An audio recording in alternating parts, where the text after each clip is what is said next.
Hello everyone, आज हम करने वाले हैं ऑब्जेक्टिव 1 का क्वेश्चन नंबर 15।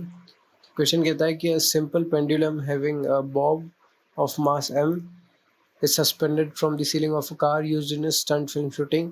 ठीक है, the car moves up along an inclined cliff at a speed v and makes a jump to leave the cliff and lands at some distance.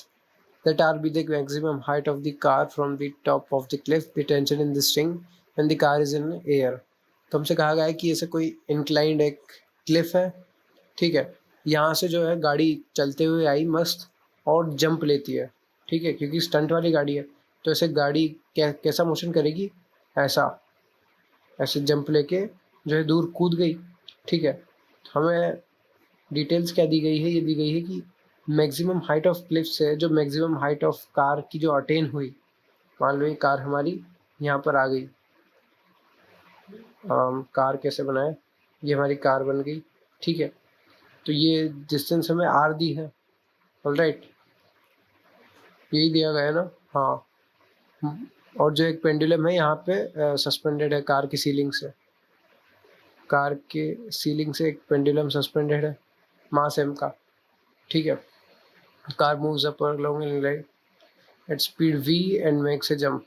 या v स्पीड से आई और कूद गई और फिर कुछ दूरी पे लैंड हुई और r जो है मैक्सिमम हाइट है। तो tension in the string will be क्या, जब कार हवा में है। तो कार यहाँ हवा में है तो इस स्ट्रिंग में जो है, पेन क्यों नहीं चल रहा, इस स्ट्रिंग में जो है टेंशन T कितना होगा, ठीक है। काफ़ी आसान सवाल, कॉन्सेप्चुअल सवाल है। तो ये ऐसा समझो कि मान लो अगर सिंपल पेंडुलम का जो केस है, ये एक सीलिंग है हमारे पास, ये एक स्ट्रिंग है और ये एक बॉब जो है लटका हुआ है मास m का इससे, ठीक है। तो इस केस में क्या होता है, इस पर नीचे की तरफ मास लग रहा है mg और ऊपर की तरफ टेंशन लग रहा है t। तो वो टेंशन क्यों लगता है, क्यों लगता है, हमने बोला नीचे की तरफ मास लग रहा है mg, लेकिन ये बॉब नीचे गिर तो नहीं रहा। क्यों नहीं गिर रहा, क्योंकि ये टेंशन फोर्स उसको पकड़े हुए है ऊपर की तरफ, ऑलराइट। तो टेंशन तब आएगा जब वो नीचे की तरफ नहीं गिरेगा, क्योंकि टेंशन इक्वल हो जाएगा नीचे लगने वाले फोर्स के और उसको नीचे नहीं गिरने देगा, ऑलराइट।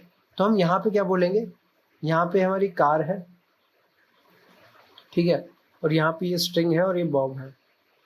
तो यहाँ पे बॉब पे नीचे की तरफ फोर्स लग रहा होगा mg, तो टेंशन कुछ होगा क्या, टेंशन की वैल्यू 0 होगी। क्यों होगी 0, क्योंकि नीचे की तरफ mg लग रहा है और वो नीचे mg से जा रहा है, उस पर नीचे की तरफ ग्रेविटेशनल एक्सेलरेशन फोर्स लग रहा है और वो नीचे ग्रेविटेशनल एक्सेलरेशन से जा रहा है, उसको कोई फोर्स रोक ही नहीं रहा, क्योंकि ये हवा में है, फ्री फॉल। इस कार कहीं पे बंदी नहीं हुई, कहीं पे नहीं बंदी, आराम से हवा में चल रही है।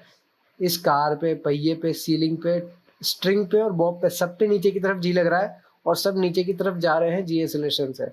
तो कोई फोर्स उस पर लग ही नहीं रहा, उसको रोक ही नहीं रहा, तो टेंशन तो अपने आप 0 हो गया, ठीक है। ये बेसिक कॉमन सेंस का सवाल था, तो आंसर इसका ऑप्शन डी।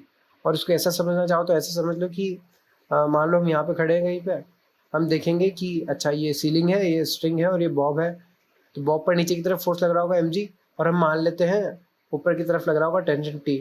तो न्यूटन्स लॉज ऑफ मोशन हम इस पर लगा सकते हैं क्या, नहीं लगा सकते डायरेक्ट, क्योंकि ये एक एक्सेलरेटेड मोशन में है, इसका एक्सेलरेशन हो रहा है नीचे की तरफ। इस बॉब का नीचे की तरफ जी एक्सेलरेशन है, तो स्यूडो फोर्स लगाएंगे ऊपर की तरफ। ऊपर की तरफ क्यों लगाएंगे, जिधर एक्सेलरेशन है उसके अपोजिट डायरेक्शन में, equal to the mass multiply by magnitude of acceleration. तो बॉब पर टोटल फोर्स कितने हो गए, ऊपर mg और ऊपर t और नीचे mg। तो mg से mg तो कैंसिल हो गया, यानी कि t की वैल्यू 0 है। यहाँ से भी हमारा 0 निकल के आ रहा है और बेसिक कॉमन सेंस से भी हमने बोला 0। तो ऑप्शन डी जो है करेक्ट आंसर है। Thank you very much.